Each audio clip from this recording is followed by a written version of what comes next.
एक आदमी को नग्न करके बिस्तर पर बांध दिया जाता है, फिर उसके शरीर में एक सिरिंज से नीला तरल धीरे धीरे इंजेक्ट किया जाता है। इसके तुरंत बाद आदमी बहुत दर्द में होता है और उसका शरीर धीरे धीरे असामान्य हो जाता है। कुछ ही देर में वो हड्डियों का एक ढांचा बन जाता है और उसकी हड्डियां भी पारदर्शी हो जाती हैं, जिससे वो एक अदृश्य व्यक्ति बन जाता है। लेकिन क्योंकि कियांगे बहुत अधिक ऊर्जा खर्च कर देता है, इसलिए वो बेहोश हो जाता है। सुनहरे बालों वाली महिला धीरे से कियांगे के शरीर को सहलाती है, जिससे नीली बिजली भी निकलती है। उस रात डा में व्यावसायिक कक्षा में अदृश्य बने कियांगे की हरकतों पर नजर रखती है। डीए में बस एक झपकी लेती है और निगरानी कक्ष का गुदा अपने आप खुल जाता है। फिर एक अदृश्य हाथ डामे के बालों से छेड़छाड़ करता है और धीरे धीरे डामे के कपड़े खोल देता है। डीए में अचानक जाग जाती है और महसूस करती है कि उसके कपड़े खोले जा रहे हैं।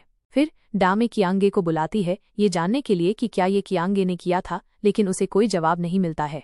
फिर डामे निगरानी की ओर देखती है और पाती है कि कियांगे बिस्तर पर नहीं है। डामे फिर से मुड़कर देखती है और उसी समय कियांगे बिस्तर पर वापस आ जाता है। अगली सुबह जेल में कियांग जी के कार्यों के बारे में अपने सहकर्मियों को बताती है। कियांगे की पूर्व प्रेमिका के रूप में सुनहरे बालों वाली महिला को विश्वास नहीं होता कि कियांगे ऐसा करेगा।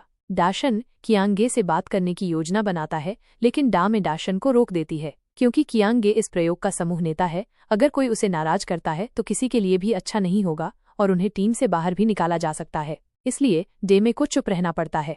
उस दिन हे में शौचालय जाती है, लेकिन अचानक उसे लगता है कि उसके पीछे कोई है। वो मुड़कर देखती है, लेकिन उसे कुछ नहीं मिलता है। फिर जैसे ही हे में बैठने वाली होती है, उसे अचानक पानी की आवाज सुनाई देती है। वो मुड़कर मूत्रालय को देखती है, लेकिन वहां कुछ नहीं होता है। फिर हे में हालांकि कियांगे सामान्य नहीं होता है, बल्कि बहुत दर्द में होता है। कियांगे बहुत खतरनाक हो जाता है और जीवन के लिए खतरा बन जाता है। सभी के प्रयासों से कियांगे की जान बच जाती है, लेकिन एक सामान्य व्यक्ति के रूप में ठीक होना विफल रहता है। इससे कियांगे का मन विकृत हो जाता है। अगर आप इसी तरह के और मजेदार वीडियो देखना चाहते हैं तो कृपया मेरे चैनल को लाइक और सब्सक्राइब करें। मैं आप